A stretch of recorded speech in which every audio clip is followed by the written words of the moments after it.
Hörmətli izləyicilər, hər birinizi Təzəpir məscidindən salamlayıram. Mən Təzəpir məscidinin qadın dini ayin icraçısı Zəkiyyə Heybətova. Hər birinizi Qurban Bayramı münasibəti ilə təbrik edirəm.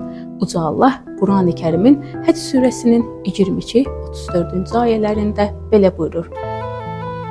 Biz hər bir müsəlmana ruzi olaraq verdiyimiz heyvanların üzərində Allahın adlarını çəksinlər deyə qurban kəsməyi vacib etdik.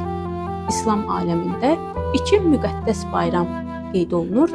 Bu bayramlardan Eydül Ədha, Qurban bayramı, Eydül Fitrə, Ramazan bayramıdır. Bütün İslam aləmində Qurban bayramı Hicri təqvimi ilə Zilhiccə ayının 10-cu günündən başlayır və 3 gün davam edir.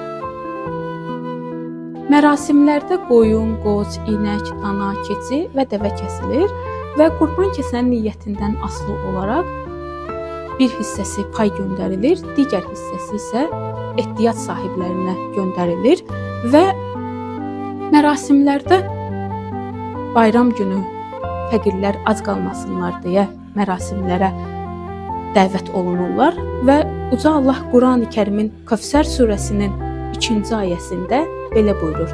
Ona görə də Rəbbin üçün namaz qıl və qurban kəs. Bütün müsəlman aləminin və Azərbaycan xalqının Qurban bayramını təbrik edirəm.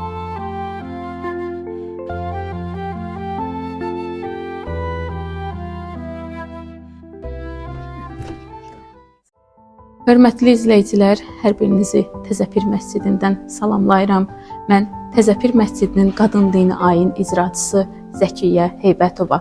Hər birinizi Qurban Bayramı münasibəti ilə təbrik edirəm. Uca Allah Qurani Kərimin Həcc surəsinin 22-34-cü ayələrində belə buyurur.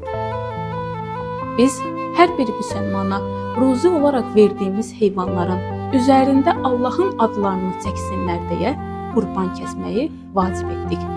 İslam aləmində iki müqəddəs bayram qeyd olunur.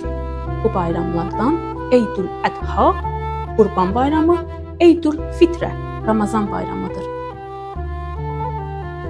Bütün İslam aləmində Qurban bayramı Hicri təqvimi ilə Zilhiccə ayının 10-cu günündən başlayır və 3 gün davam edir. Mərasimlərdə qoyun, qoç, inək, dana, keçi və dəvə kəsilir və qurban kəsən niyyətindən asılı olaraq bir hissəsi pay göndərilir, digər hissəsi isə ehtiyac sahiblərinə göndərilir və mərasimlərdə